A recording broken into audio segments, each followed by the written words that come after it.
Good evening, sports fans, and welcome to a brand new episode of Let's Whine About DMV Sports here on IE Sports Radio, your direct feed for all that is sports. Tonight, we're going to be taking our usual broad look across the DMV landscape, and there will be lots of whining to do. We're going to start with the positives, though. The Mystics had their season opener yesterday, and they won. Despite being down at halftime, they made a great comeback. We're going to take a look at the players of the game and some lingering injury issues that the team still has. We'll then move on to the Nationals, who have had a neutral week, taking advantage of the other DMV team that is in a veritable collapse. We're definitely going to be whining about that one. There will be lots to talk about with the Orioles in particular. We also have the lottery results for the Wizards. The worst possible outcome you could possibly have. We're going to whine about that one too because, well, I mean, that's just not fair at the end of the day. We then, unfortunately, do have a season wrap-up, as I kind of got a feeling probably about last Sunday we were going to be having a season wind-up for the Washington Capitals. I am proud of them, though. It was a very good season. They played way above expectations, and there's a lot of stuff to look forward to for the future. We're going to give them a proper season wind-up, a season send-off, and then we have the 11th anniversary of IE Sports Radio. We're going to do our theme for that, looking across the DMV and looking at the greatest players to ever don the number 11 for our Big Six DMV teams. That's going to be a fun way to end our show, all while continuing our Southeast theme with another very well-known brewery making just a classic, solid beer. We've got all that and more coming up on Let's Whine About DMV Sports on the IE Sports Radio, your direct feed for all that is sports. We're going to hear a few words about our sponsors and get right to it.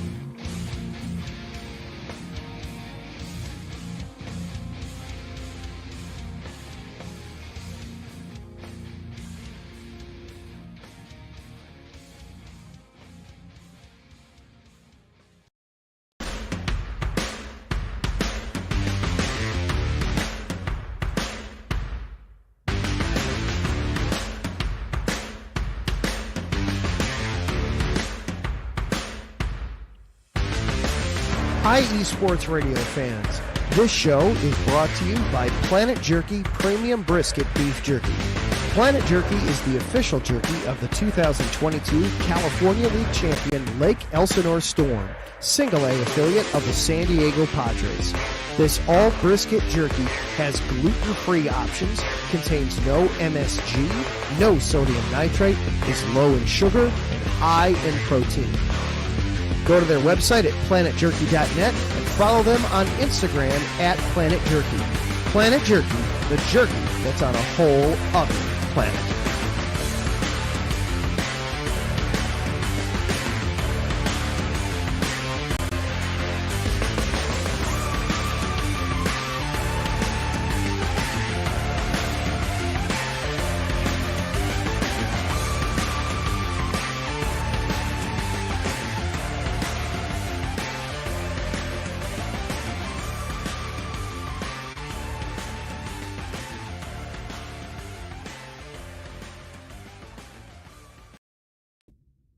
Rise and shine. It's 4 a.m. The stars are still out. The sun is beneath the horizon, but it's time to punch in and go to work. The comfort of your warm-ups turns into the grinding out of your reps as the clinking and the clanking of the plates create a symphony of euphoria. There's no other feeling like it. Earn it, burn it, and take what's yours. IE Sports Radio has proudly partnered with Vital Apparel, a brand that not only fits great, but also promotes and donates to mental health research. Use our code IESR to get 15% off their comfortable and inspiring gym wear and help them on their amazing journey to support mental health. Go hard, take part in your iron therapy, and be strong. Because when your mental health is as strong as you are, there's no telling how far you'll go.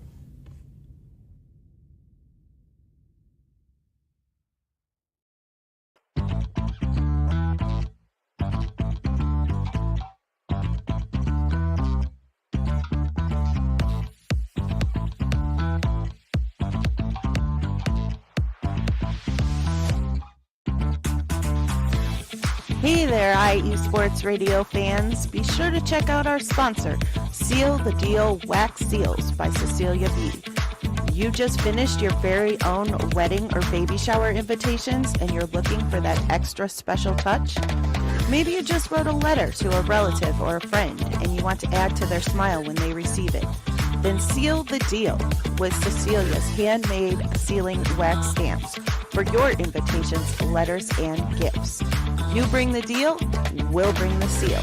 You can find them on Instagram at sealthedeal_wax stamps and on Facebook, Seal the Deal Wax Seals.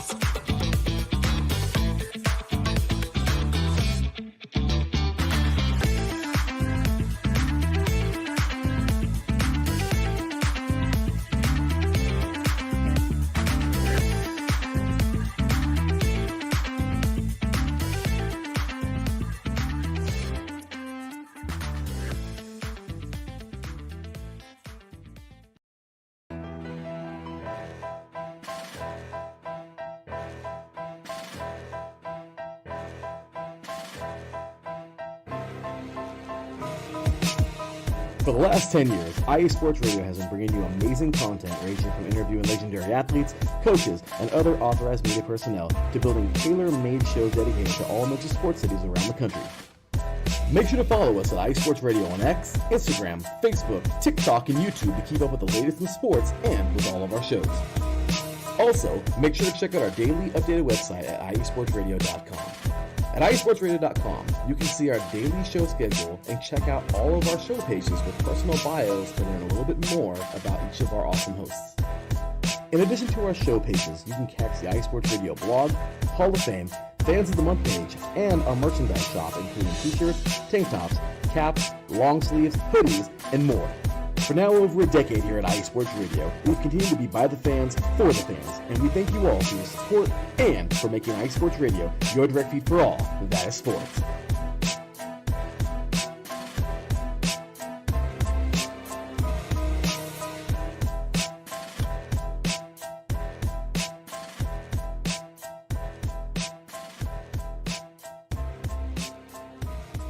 And welcome back to Let's Whine About DMV Sports here on IE Sports Radio, your direct feed for all that is sports. Once again, shout out to our sponsors, Planet Jerky Premium Brisket Beef Jerky. Jerky that's on a whole nother planet. Be sure to go to planetjerky.net to get yours today. Also, Vital Apparel, a brand that not only fits great, but donates and promotes mental health research. So go to their website and use code IESR to get 15% off their gym wear and continue to help them on their journey today. And Seal the Deal Wax Seals, custom wax stamps, perfect for any special occasion. Check them out on Instagram at @sealthedeal_wax stamps. Follow us on all social media, and of course, follow yours truly on X at letswine_IESR. We have a ton of sports to get to tonight, lots of whining to do. But first, we must start with our beverage. Now, we are still in our Southeast Beverage Month. In fact, we've got 2 more weeks after this one because, well, May just happened to have a lot of Saturdays in it. So we've gone through Florida and to Georgia. Now we're headed a little bit further north to South Carolina, not far from yours truly, to visit another pretty well-known national brewery. This is Westbrook Brewing. They are out of Mount Pleasant, South Carolina. Now, they are actually known a little bit more for their special release beers, namely their Mexican Cake, which is a bourbon, I believe an imperial stout that they release in the wintertime. That's a very popular choice made by them. They do also have a very solid base lineup. They do a really good Gosa, a really good IPA. This is their lager, which they say is fine for very fine occasions. They call it their very fine lager. Actually, they say it in lots of places. 5% alcohol by volume there. So this is going to be a lot easier drinking than some of the previous beers we've been doing. And it seems to just kind of be a classic style lager, nothing fancy, nothing out of the ordinary going on here. We got to give it the pour here. You always got to show the pour live. Ta-da! Probably could have gotten a little bit more of a head going there, but that's all right. That's all right. So yeah, classic straw golden color, pale, not too, pretty cloudy, murky, not a filtered beer by any means of imagining, because why would you do that to a lager? Smells like a beer, looks like a beer, but how does it taste? Wouldn't you know it, it tastes like a beer. Now, lager is one of the most common styles of beer made across the country. Lagers and light lagers. Some classic examples that you might be familiar with are Budweiser and Bud Light. Most of your classic domestic beers, Michelob Ultra, Miller Lite, are lagers as well. Yingling, of course, a very popular, well-known lager as well. So this is very classic, very clean, not a ton of extraordinary flavor to it. It tastes like, as one of my colleagues used to describe it, beer flavored beer. But it's nice. It's easy drinking. It's great for the summertime. It's starting to get a little hot out there. So yes, this beer will be perfect for that. Westbrook makes very good products across the board. I've never had a bad beer by them. Their Mexican cake is a little bit potent. But those of you that enjoy stouts, like my boy Larry B in the chat room, would enjoy a Mexican cake beer for sure by Westbrook. So if you can find that and you like stouts, definitely jump in on it. But yes, very clean, very good beverage by Westbrook. And again, a brewery that just does very good beers, very solid beers, classic. Look, you just put a good product on the shelf. People, a lot of these craft breweries get too fancy. Sometimes you just got to go with bread and butter beers like a lager, an IPA, a stout. Keep it simple, keep it classic, and you'll get along just fine. Make it well. That's the key, because a lot of these breweries, they miss that part. They're trying to be too complicated. They're trying to be too different. Newsflash, at this point in the game, a lot of breweries are trying to do something different. If you do solid beer, people will come and will drink it and will buy it. So focus on that first, and then you get fancy and creative with it, But yes, shout out to Larry B, of course, in the chat. Also, shout out Adam Karnick jumping in on one of our early topics. Yes, sir, I have submitted my resume to the Orioles. I did it this afternoon. No, I don't think they're going to read it, but, hey, worth a shot nonetheless. Taryn Rodriguez jumping in. Good evening. Thank you, sir. I hope you're doing well wherever you are. And then also Ralph Calise, he's ready for some whining. Not the drinking kind. We'll be doing, well, I guess it's not wine, so we can't count the drinking kind.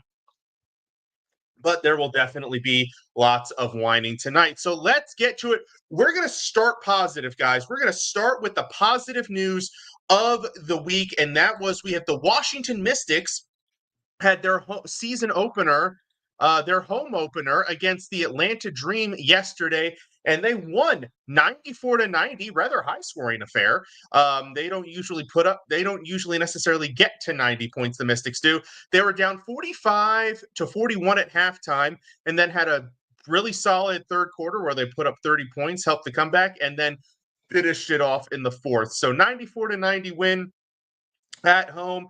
The story of the game, the two rookies, of course, it would be three, but Georgia Moore out for the season with an ACL injury. It would be three, but Sonia Citron and Kiki Iriafin, their third and fourth picks in the draft, solid showing, very solid overall, especially Citron coming in as that third guard. Looks like the Mystics, at least while they're dealing with injuries, which we'll get to in a moment, are going to stick to that three-guard formula, three guards, and then using two heavily off the bench. Citron coming in as that third guard, 19 points on 6 of 7 shooting, sunk both of her threes. A fantastic start. I saw this stat on X. Citron, of all of the rookies in WNBA history who had 19 points in their debut, she had the best true shooting percentage. So phenomenal first game for Citron. Iriafin, like I said, 14 points and 4 rebounds. The leading scorer was Brittany Sykes, of course, the veteran, the top dog on the team. 22 points, also had 5 assists.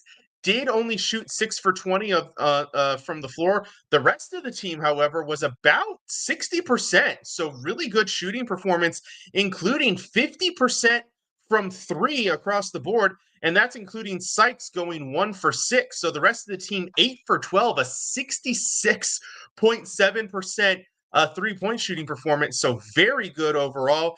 Jade Melbourne off the bench also had a really strong showing, 11 points, 5 rebounds, and 2 steals. The bench as a whole outplayed Atlanta's bench. Our bench scored 20 points. The Dream only got 13 from theirs.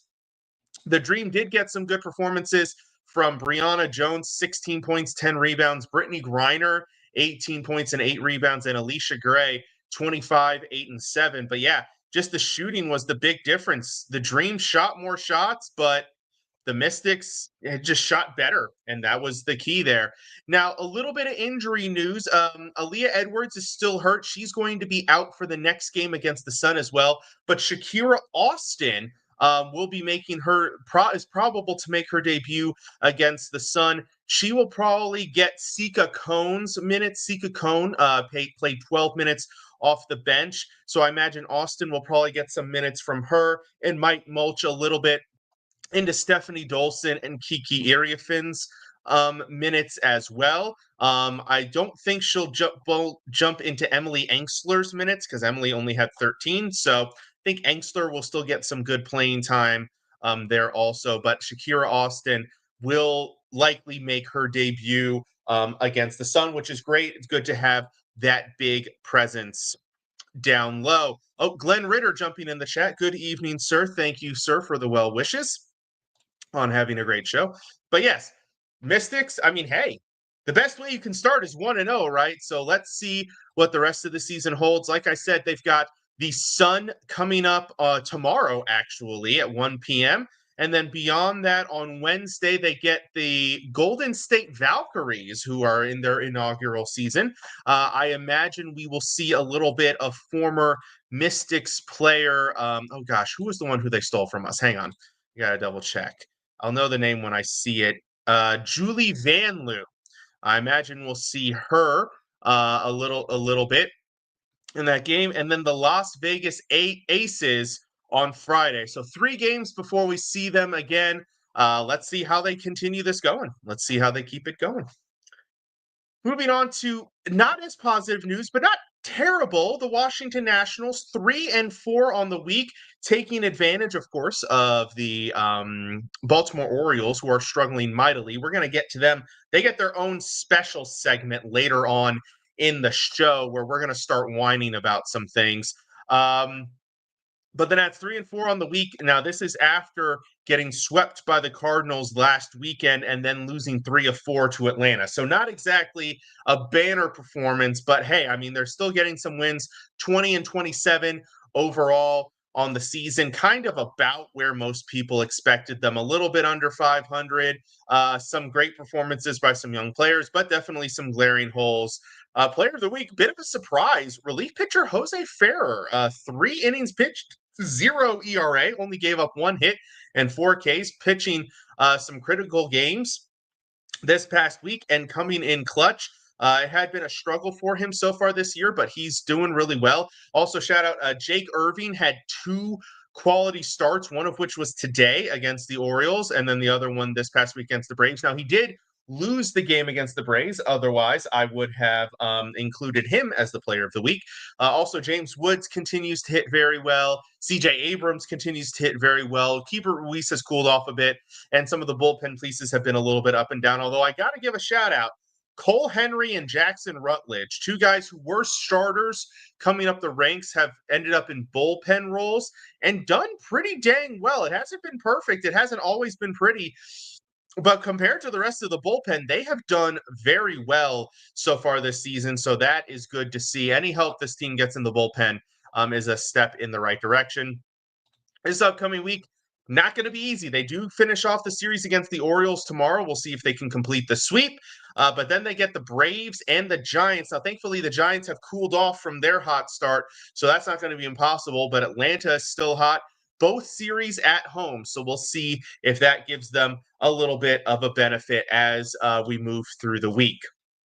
And before we take our second break, we're going to give our first whining topic of the evening. It was lottery day for the NBA this past Monday.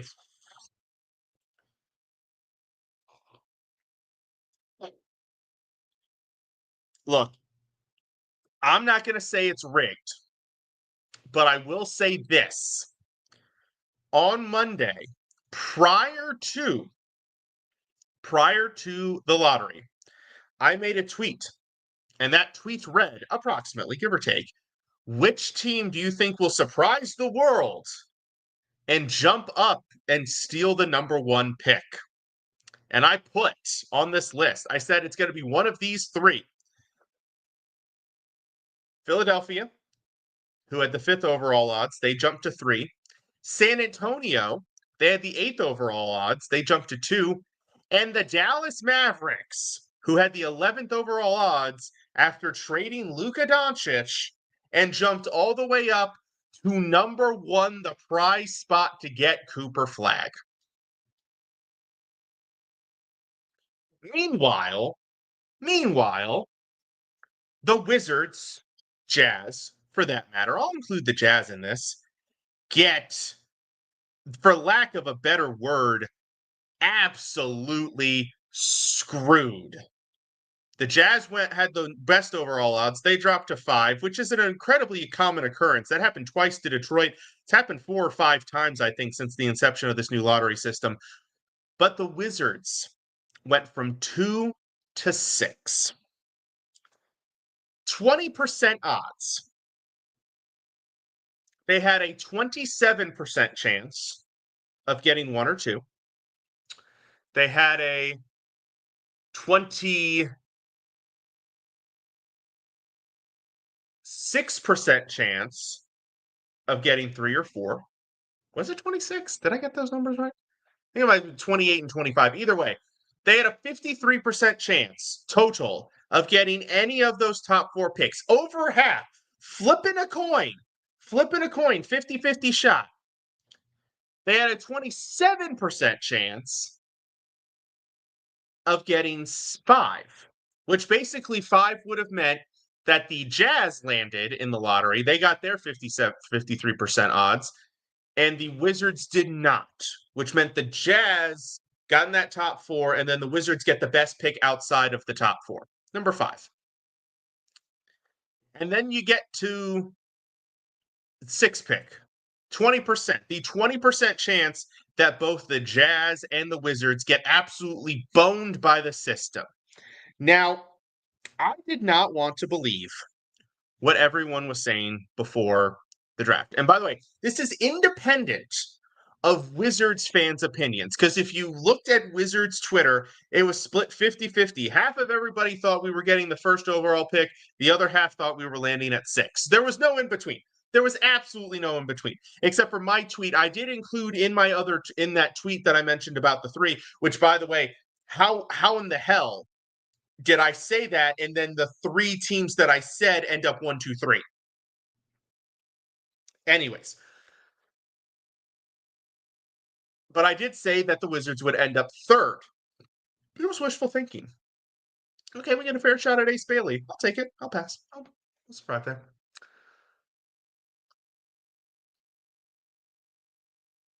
Yeah, I mean, look, it is what it is. It's clear to me, to many, that the league wanted this result. They wanted it. You'd think that since literally every pundit was saying leading up to the draft, oh, there's no way they'll let Washington, Utah, or Charlotte. Charlotte got 4th, by the way, so they went from 3rd to 4th. So not a terrible result for Charlotte. They made out okay. They're like, oh, no, there's no way that the league is going to let the Wizards, the Jazz, or the Hornets get the number 1 overall pick and get Cooper Flag, the 2nd best prospect to come out in the past 6 years behind Wemby. Okay. You would think that the league would be listening or at least care. Maybe they don't. Maybe they just don't care. Maybe they don't care about the rumors and the perception that the lottery's completely rigged. Maybe not. Who knows?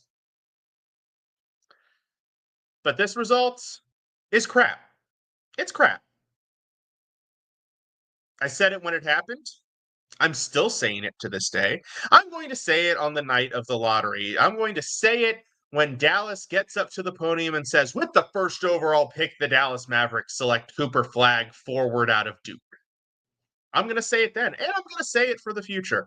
By the way, and I think this happens to teams often. I'm not going to say that this is a Wizards exclusive experience, but it is the third time that a so-called generational prospect has come out, and the Wizards have been, apparently, as the results say, within one ping pong ball of getting them. Happened in 2018 with Zion Williamson. Happened in 2023 with Victor Wembanyama, one of the last two teams in both instances. And then it apparently, they were one of three. It was them, Dallas, or Brooklyn? Might have been Brooklyn was the other one. Who could have gotten it? By the way, Brooklyn had the fourth best odds. They dropped to seventh. So they also got kind of screwed in the process as well. So yeah, so that's that. We're going to have a little bit more of an in-depth look next week about the options at 6. By the way, they now have 6, 18, and 40. Those are their 3 picks. We're going to look at their options at each pick. Where they just had the combine this past week, and we're going to let some more news flow through the cycle, and we'll get a little bit more in-depth look at who they're looking at, particularly at 6. 18 is going to be a bit of a crapshoot. 40 is completely going to be a crapshoot. But I'm still going to talk about some guys I would like there. But our draft segment is going to be replaced by the 11th anniversary segment later on. We're going to take our first break. When we come back, we're going to wrap up the cap season, and also we've got another team to whine about. I did give them a pass for now. I wanted to let them marinate a little bit before jumping in there. Do not go away. You are listening to Let's Whine About DMV Sports here on IE Sports Radio, your direct feed for all that is sports.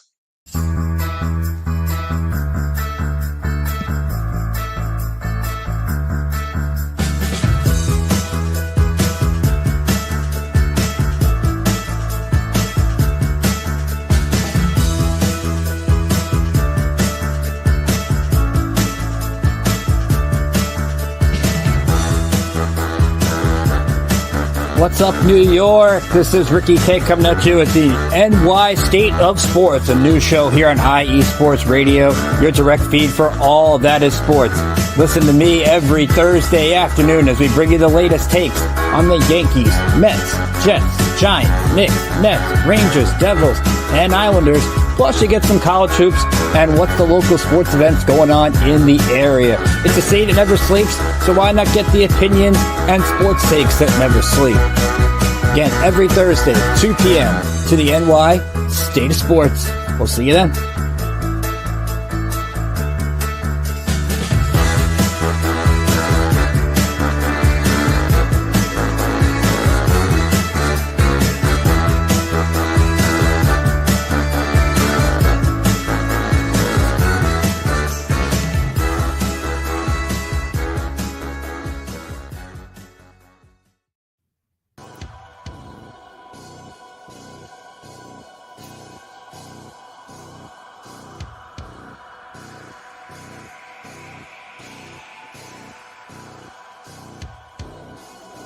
Are you a fan of Minnesota sports?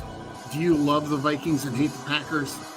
Are you a fan of the Timberwolves, Twins, Wild, Lynx, St. Paul Saints? Here on the Bold North Breakdown, we'll talk about all of those professional teams as well as all the college teams in the area. That's your basketball teams, football, hockey, volleyball, men's and women's sports alike. We talk about them all. Here on the Bold North Breakdown. Join me, your host, Glenn Ritter, every Thursday night at 7 p.m. Central to discuss all that is happening in the Minnesota sports scene. Here on IE Sports Radio, your direct feed for all that is sports.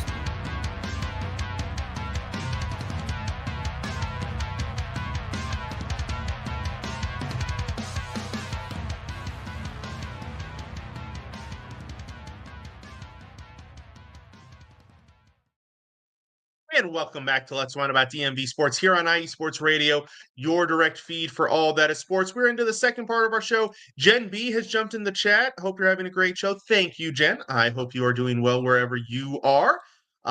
So let's get right to it. So unfortunately, we do have a seasonal wrap-up to discuss this evening, and that would be the Washington Capitals, who did lose their series to the Carolina Hurricanes, second round series, 4-1.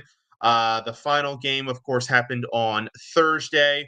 So I had a very fun Friday of having to deal with that. There were close games. I mean, every game I think was decided except for game 4, which was pretty much a slam dunk for Carolina in their stadium. Or maybe it was game 3. It was game 3 or 4 was a blowout, but all the other games were either 1 or 2 goal matchups, and pretty much all of the 2 goal ones were decided where the deciding factor was an empty netter. So really they were 4 close games. Like I said last week, you gotta wonder if that first game overtime game goes a little bit differently. Maybe one puck bounces the right way. Maybe this series goes a little bit differently, but I think losing that, they were already on the back foot. This team does not play well in Carolina, so they really needed to have a strong showing at home. They lost that first one. They did get the second one, but then after those 2 games in Carolina, it was realistically over. They weren't coming back from 3-1 down. But like I said, it was a competitive series. Just Carolina just had a little bit more going for them, a little bit more speed, more shots too. They were just throwing the puck at the net. And I mean, hey, it worked. They were getting some good bounces for them to help it go in. I mean, and I'm not saying that's luck. That is a valid NHL strategy that Carolina used, and it worked, and they got the goals. You know, at some point, like I remember in one of the games, the Caps had a 4-minute power play, and they took 2 shots. At some point, you just got to get the puck on the net. You know, to a certain extent, I understand there being a little bit strategy, but man, I mean, just a rough go of it. So the Hurricanes beat us fair and square, clean enough. There it is, and the season ends. So now, of course, it's time for the season review, and there's going to be some surprises a little bit here. First with the MVP. Now, I know what everybody out there is thinking. Mike's going to pick Ovechkin as the MVP. Gotta be, right? Slam dunk. Well, not necessarily. My MVP for this, don't forget, Ovechkin did miss a month, and he didn't have a great showing in the playoffs. But this guy played the entire season and did have a good showing in the playoffs. And that was center Dylan Strome, first line center Dylan Strome. He gets my MVP vote. He led the team in points for the season. He led in assists. He was top 3 in goals. So he had multiple categories. He also led the team in points. For the playoffs, he led the team in power play points with a whole bunch of power play assists too. Was excellent on the power play. And he also had the best face-off win percentage on the team. So he contributed a lot in that first line, and he was a big asset to the team all throughout. His plus or minus was not the greatest, but I think part of that had to do with some inconsistencies kind of around him due to injuries, because, you know, Ovechkin missed some time. Alexei Protas, who was a running line mate for him for most of the season, he missed some time as well. So I think he had some inconsistent lines going around him that hurt the plus minus. But overall, Strome was consistent, and he's one of the pieces that's going to be a big deal for this team moving forward. So Dylan Strome was my MVP. Most improved, this one was easy. Connor McMichael, my goodness. Last year he was decent, don't get me wrong, but this year he was mostly a center leading up to this, and I think he might have to move back there for next season. We'll talk about that in a second. But moves over to the wing and is second on the team in goals this year, or maybe it was third. I don't remember. But in any case, proved to be a very good goal scorer. Also had a 20 plus minus, which is interesting because entering the season for his career, he was minus 23 for his career as his plus minus. So to go plus 20 in this season was absolutely phenomenal. So well done by McMichael for stepping it up big time. Greatest moment, of course, the record. I can't be too original here, guys. I gotta give some credit where credit is due. The Ovechkin record breaker obviously was the greatest moment of the season. Might have been the greatest moment across the NHL for the whole season was the record breaker. Yeah, I mean, there really is not much more to say about that. I mean, we tracked this thing the whole season long. We gave weekly updates. I think you know my feelings on it. So that was obviously the greatest moment. Brian Francione jumping in. Good evening, sir. Thank you for the wishes on the show.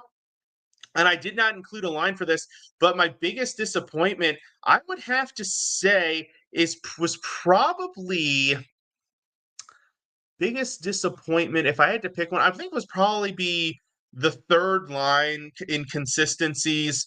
Because Hendrix Lapierre entered the season as the third line center. He did not live up to expectations and was eventually relegated down to Hershey. Then they brought in Lars Eller in a trade, and he showed his age, not going to lie. He did hold it down okay. He was actually second on the team in faceoff win percentage, but he was inconsistent. Sonny Milano was supposed to be on the third line, but he was hurt pretty much all year. And then they just struggled to find the right line combinations. The top two lines were pretty consistent, but they just struggled to find that guy. Andrew Mangiapane was on the third line for a lot of the season. He had some good moments, but he also had some rough moments. Eventually, Ryan Leonard, when he joined the team, he landed on that line, and he did okay. But yeah, just not what you want from your third line. So overall, the third line I would have to say was probably the biggest disappointment. Fourth line was fun. Brandon Duheim was beating people up. Nick Dowd played a good season, and then they're running. Typically, Taylor Radish was their running mate, and he was pretty scrappy as well. So what to watch for in the offseason? Well, rumors are that Alex Ovechkin will be back to finish out the last year of his contract. So with him returning, I mean, there's not really a ton for the team to do. They locked up a lot of their guys. Their goalie situation's locked up through next year with Logan Thompson and Charlie Lindgren. Their defensive lines, if they want to keep them the same, all six return next year, along with Dylan McElrath as one of the bench guys to dress in case of injury.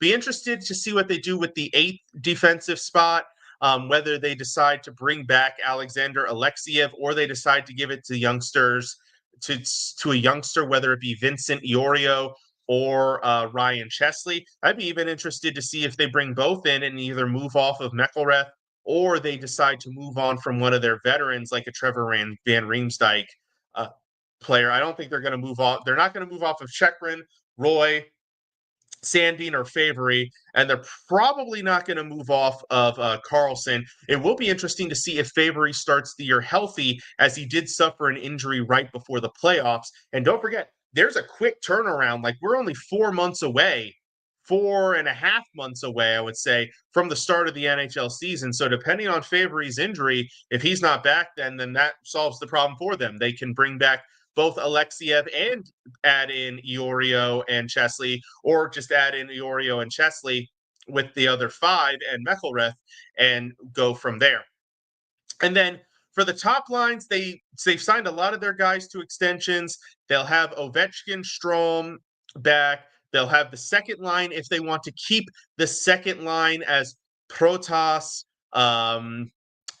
Pierre-Luc Dubois, and Tom Wilson. All three of those guys will be back. I like that as the second line. That's an intimidating second line for people to deal with. It'll be interesting to see if they bring back Anthony Bouvier, who they traded for, and he played well. I think they will, and then that'll lead to some interesting decisions on the rest of the roster. I would like to see them let the youngsters get some time. Obviously, Ryan Leonard will be part of the factor, but I also want to see Ethan Frank and Ivan Marishnichenko make the final 13 forward spots, which would mean moving on from Taylor Radish, which isn't a big deal to me. It would also lead to an interesting decision on Andrew Mangiapane, who I think they might just move off of because they do have Sonny Milano returning. And if Milano can return healthy, that would give you your third line. Now, if they do bring back Bouvier, I would like to see them add him to the first line. He did do well with Strome and Ovechkin, and I like that. And then that would move McMichael to third line center, and maybe he can solidify that spot between Milano and Ryan Leonard. And then the fourth line can be Duheim, who returns, Nick Dowd, who returns, and one of Marishnichenko or Ethan Frank. I like that group. I think that's a working group. Now, if they don't bring back Bouvier, then McMichael probably is a first-line winger, and they need to figure out the third-line center spot. And I wonder if any of the young guys could do that, if whether it be Frank or Leonard, or, hey, maybe they give Hendrix Lapierre another shot at that spot.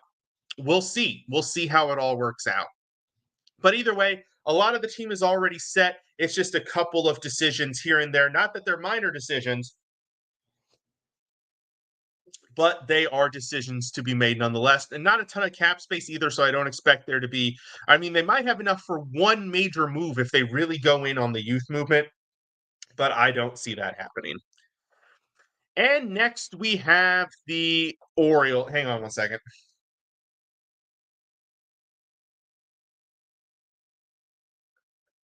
I need that for this segment. Oh my goodness. Boy, oh boy. First of all, 1-5 on the week. They snatched a game against the Angels on Sunday, and then they got swept by the Twins again. And now they've lost the first two of the series to the Nationals to fall to 15-29 overall. They are one loss away from being 3-3-3, 1/3. What? Well, of course, the big news came out today that they decided to relieve manager Brandon Hyde of duties. Now, Hyde, I admit it, he made some questionable decisions throughout the season. Honestly, he'd been making questionable decisions for a while. Bullpen decisions, lineup decisions, just seemed too guided by certain metrics. He definitely played way too heavily into the lefty-righty matchup cards for pitching and hitting. He did not get his young guys consistent playing time. Well, I mean, he did start to get Holiday consistent playing time this year, but just, they would bring guys up and they'd get a few at-bats and then they'd send them back down. They're not going to grow doing that. But let's not beat around the bush. He was scapegoated. The problems with this team do not really have to do exclusively with Brandon Hyde. They have to do with the hitting, which that falls on the hitting coaches. That's why you have hitting coaches, the inconsistent hitting / inconsistent offense, and the fact that this team, this front office, did not put together a pitching staff that could withstand injuries. Now, if everybody had been healthy all through and through, it probably would have been okay. Although Morton might have still stunk, but that is what it is. But a few injuries happened, and this group fell apart. What was Hyde supposed to do about that? And then their solution to Grayson Rodriguez getting hurt, guys, go with me on this one, was to sign 37-year-old Kyle Gibson, who, by the way, gave up 6 runs in 2/3 of an inning of a start today. Thank goodness that Charlie Morton, and I never thought I would say this year, thank goodness that Charlie Morton came out of Penn to give 4 1/3 good innings. And thank goodness that CNL Perez, who had stunk leading it up to this game, pitched a whale of a appearance out of the bullpen. Phenomenal appearance out of the bullpen for Perez. Of course, Perez might not have been on the team in the first place if the team had not overthunk the age issue with Danny Colomb, who would have been cheaper, by the way, than Perez. And they released Colomb, who had been one of their top 3 relievers over the past 2 seasons, despite Perez not being one of their top 3 relievers over the last 2 seasons. Look, it was a move that was going to happen if the team continued down the path that they had been going down. And they did, as you can see by the results. So Hyde is gone. A couple other coaches gone too. Somehow the hitting coaches survived this. I still don't understand that. But what would I do with this team moving forward? Here's what I would do. Look, For the record, the Orioles have had this bad of a start, or worse, 7 times in their history. 7 times they have been 15 and 29, or worse through the first 44 games of the season. In none of those examples have they won more than 66 games. None of them. Most of the time they end up with 100 losses, which mathematically that tracks if you just prorate that over an entire season. Math works. So what would I do? The season is almost a loss at this point. I suppose technically you could still come back, but shoot, you've got 118 games left. You'd have to go 66 and 52 just to get to 500. 66 and 52. What? I don't even know what that win percentage is. Hang on. Let's bust out the calculator. Don't go anywhere. 66. All right, that's a 56% winning percentage. That's not terrible, but that's still massively better than what they've been. In order to get on, so on the last playoff team on average since they've expanded the playoffs has had 86 wins. That's been about the average. So in order to get to there, you'd have to go 71 and 47. That would be a 60% winning percentage, which is a 97 win pace over 162 games. By the way, 56%, that's like an 80, 88, 80, 89 win pace. What's that pace? Let's see. It was like 50. Let's redo the math. Nope, that's not how that works. Right, 66. So yeah, 56 and then times it's a 90 to 91 win pace. So this team has to have a 90 win pace just to get to 500 and a 97 win pace to get to playoff worthy. That's a stretch. That's a stretch at this point. But here's what I would do.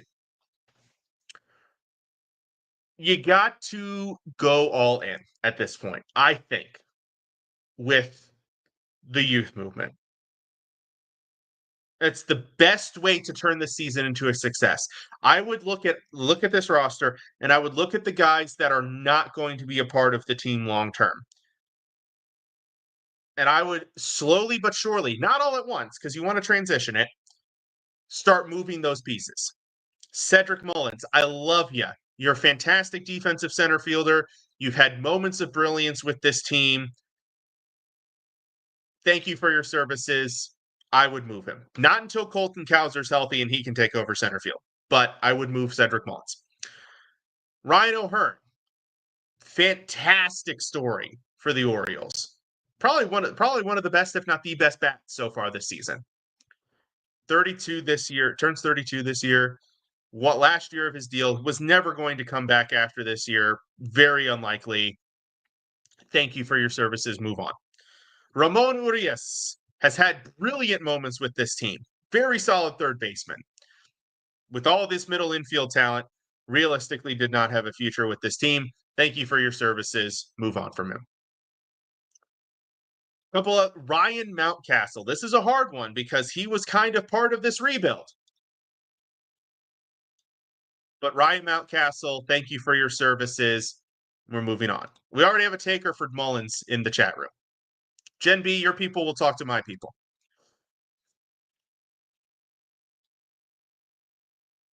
What are some other guys? So Mountcastle, Hearn, Mullins, Urias.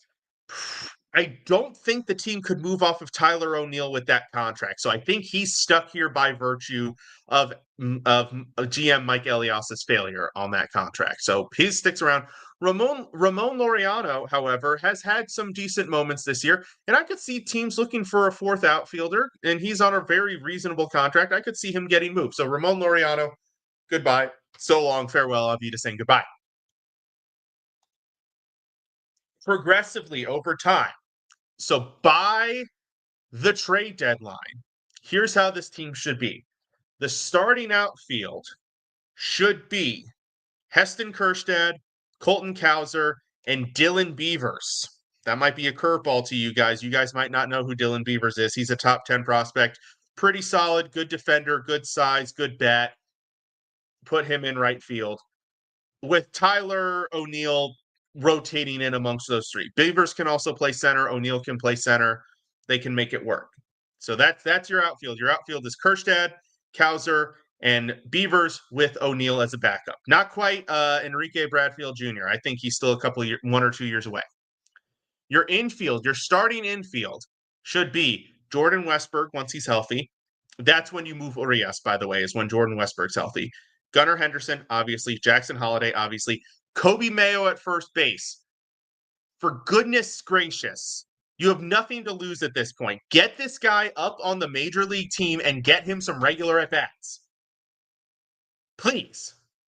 For crying out loud. He's never going to show he can play in the major leagues if he comes up for 5 games, gets 8 at-bats in 5 games, and then gets sent back down. Commit or trade him already. One of the two. So there's your starting infield. With Emmanuel Riviera, I like Emmanuel Riviera, and he's cheap, so keep him. And Jorge Mateo, who I can't imagine anybody would want, so keep him for speed and defense. So those 2 guys as backups. So there's 6 and 4, so that's 10. Samuel Basayo. Again, what do you have to lose? The guy is crushing it in AAA. Maybe give it a little bit more time. Maybe wait on this one. Maybe another month and a half or so. Maybe after the All-Star break. Basayo, DH/backup catcher. And then obviously Rushman, your catcher. You're not moving off of Rushman right now. That's 12. The 13th spot, I could care less. Maybe they don't move off of Ramon Laureano and they keep him as a 5th outfielder because there's no 5th outfielder in this formula right now. They don't have to play him, and I wouldn't want them to play Mateo Riviera. I would want the 9 that I listed as the starters playing as often as possible. Give guys day offs, get O'Neill, get Riviera into the lineup here and there. I don't want to see whoever the 13th guy ends up being, and it might be Maverick Hanley. Gary Sanchez, I do not care. He's been awful. Do not put that man back on the team. Either shut him down for the season or just waive him. And that's one thing. Another thing the front office can do to show their commitment to turning this around is saying, look, guys, we admit that some of these deals might have been bad. To show our commitment to making it better, we are okay with waiving these guys and eating that salary. Waive Gary Sanchez and eat that salary for the year. You got deep pockets. You didn't really spend it. So show that your commitment by being okay with eating that salary. Same with Charlie Morton. Admittedly, Morton has started to solidify himself in the bullpen. So maybe if you find a way to keep him as the innings eater, that's okay. I'm okay with that. The bullpen, let it ride really at this point. You get Kittredge back. There's nobody in the minors who I'm really jumping up and down to add to the group. You get Kittredge back. Maybe you move off of Dominguez. Maybe you move off of Soto or Perez. You better not move off of Brian Baker. He's been too good. You're not going to move off of Bautista or Cano, although Cano has really struggled as of late, and Bautista struggled his last 2 outings. And Aiken, you're going to keep Aiken. So you'll find some way to get Kittredge in there. I think it's got to be Dominguez or Perez, although Perez had a really good showing today. So maybe you keep him. Maybe you dump Dominguez, who had a very good start, but then just has utterly collapsed. But the same thing happened to Matt Bauman, and they were okay with moving on from him. So I wonder if they're going to take the same approach now that Kittredge is getting healthy. I mean, Dominguez's ERA has climbed over 5. That's unacceptable. And he hasn't shown consistent production as a close game pitcher. Kittredge is a close game pitcher, ideally. So you can't have all of these low leverage guys. Soto, Perez, Morton are all low leverage guys. Baker has proven he could possibly be a high leverage guy. Cano, Bautista, Aiken's kind of in between there, but you need more high leverage guys. So that's why I think you add Kittredge and you dump Dominguez, which would be another great sign of, hey, maybe we made the mistake of bringing Dominguez back. Let's dump him and eat that salary. The starters, I think you just got to kind of work with what you got for a little while and then let guys get healthy and make the moves. The moment somebody is healthy enough, get Kyle Gibson out of that rotation. Get him out of there.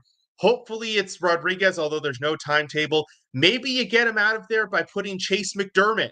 Let another young guy. They already have one young kid in Povich that they're letting him find his legs this season. Let McDermott do it too. And then roll with Eflin, Sugano, Kramer, Povich, and McDermott for as long as possible.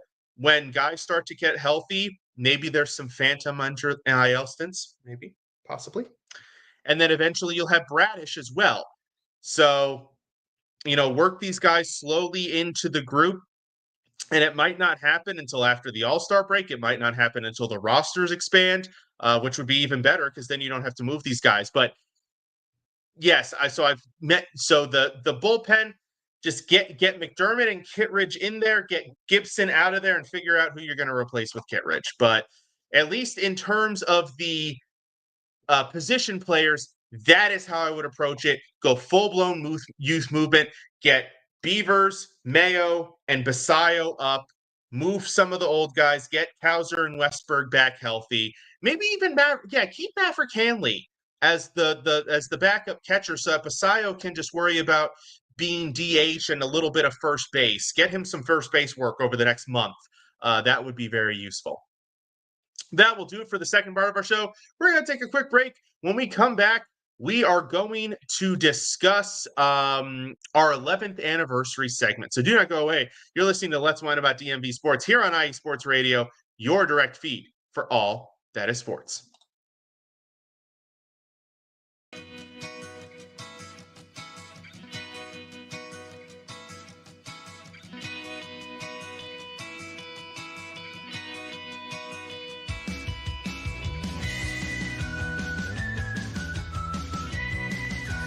Cleveland and Columbus sports fans, I've got the show for you. I'm Jen B, host of the Show of the Land right here on IE Sports Radio, your direct feed for all that is sports. You want football? I've got the Browns, the Buckeyes, the Eagles, the Purple Raiders, and more for you. You want basketball? I've got the Cavs and the Charge for you. You want hockey? I've got the Blue Jackets and the Monsters for you. You want football, aka soccer? I've got the Crew and the Crunch for you. You want volleyball? I'm going to unleash the fury for you. You want more Cleveland and Columbus sports? I've got them all for you, from the majors to the minors to the college rinks. Catch me, Jen B, every week on the Show of the Land right here on IE Sports Radio, your direct feed for all that is sport.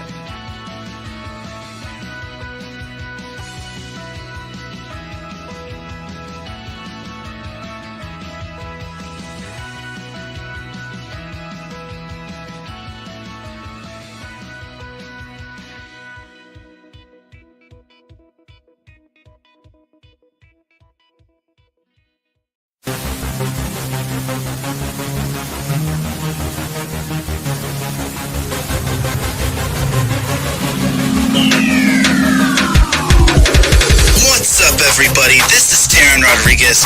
Are you a fan of volleyball? Are you a fan of Thunder Spikes?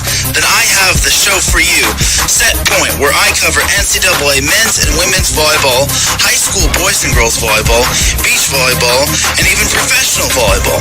Catch the action every week here on IE Sports Radio, your direct feed for all that is sports.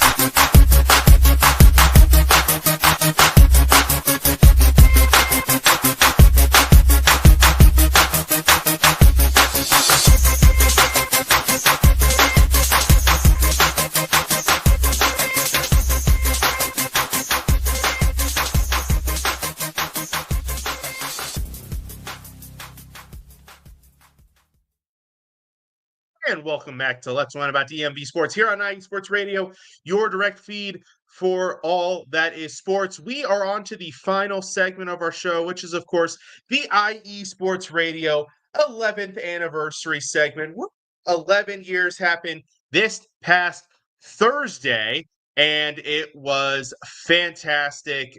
Congratulations to, of course, Larry B., the founder of the network, who's been keeping it going all these years. I am proud to say that I've been around for, I believe, 9 of those years. So I'm an old guy. What can I say?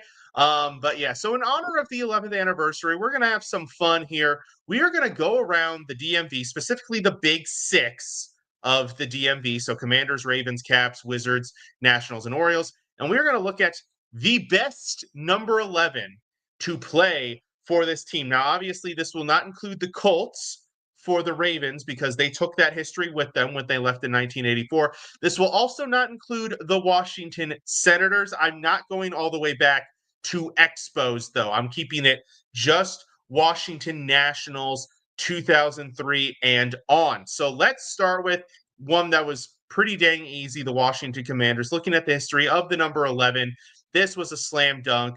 Quarterback Mark Rypien, the quarterback for the team, late 80s, early 90s, Pro Bowl quarterback, Super Bowl winning quarterback, by far the most accomplished number 11 to play for the franchise.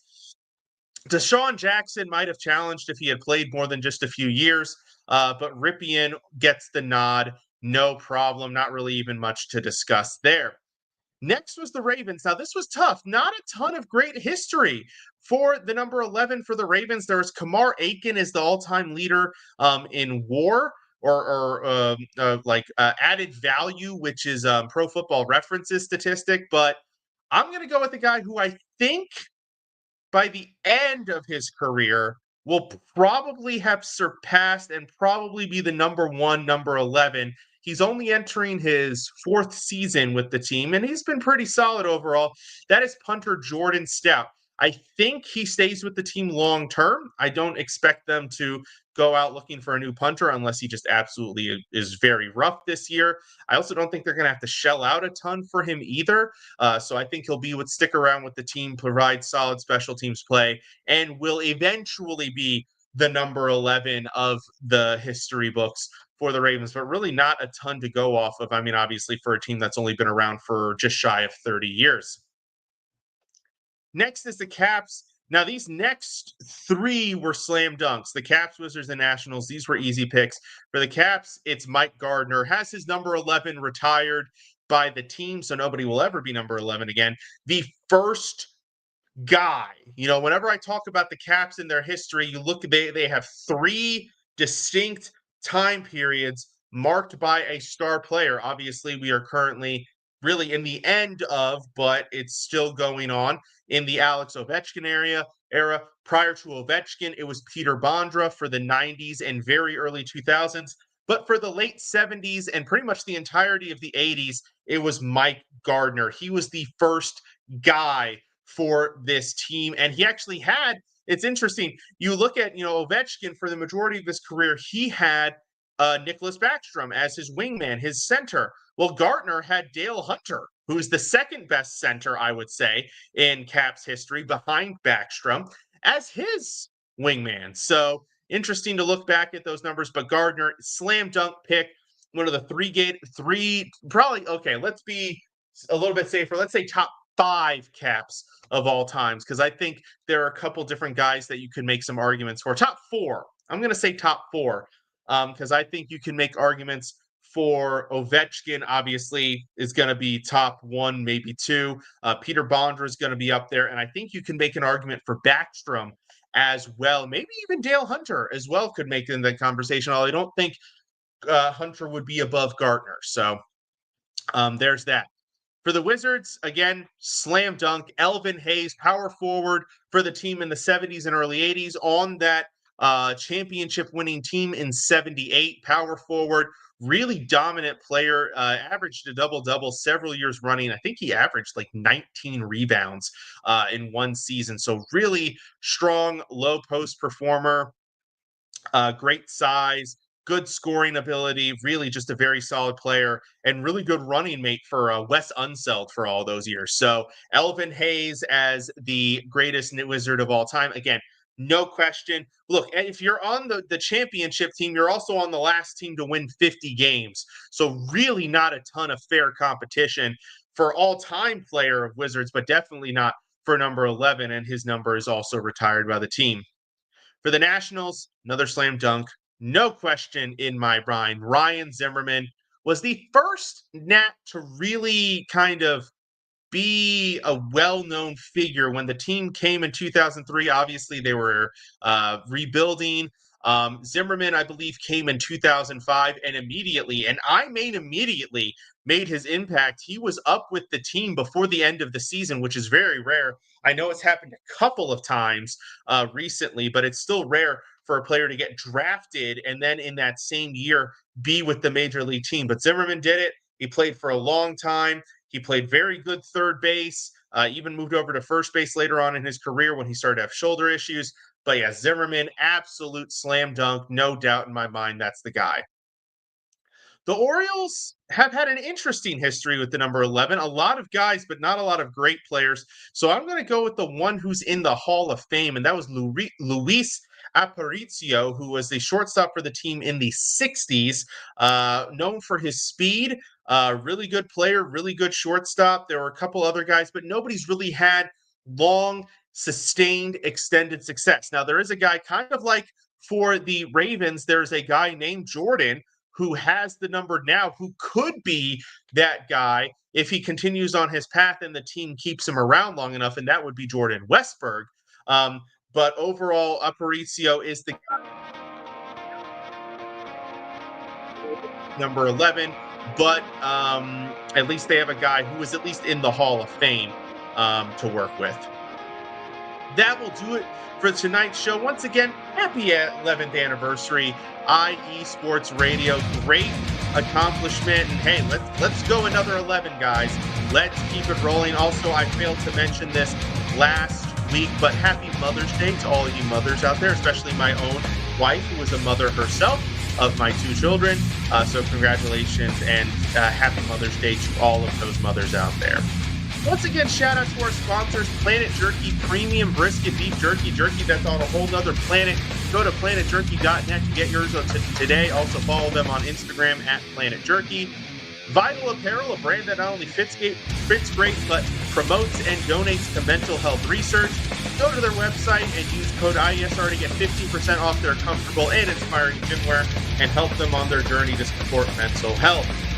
Seal the Deal Wax Deals, custom wax stamps, perfect for any special occasion. Check them on Instagram at sealthedeal_wax stamps.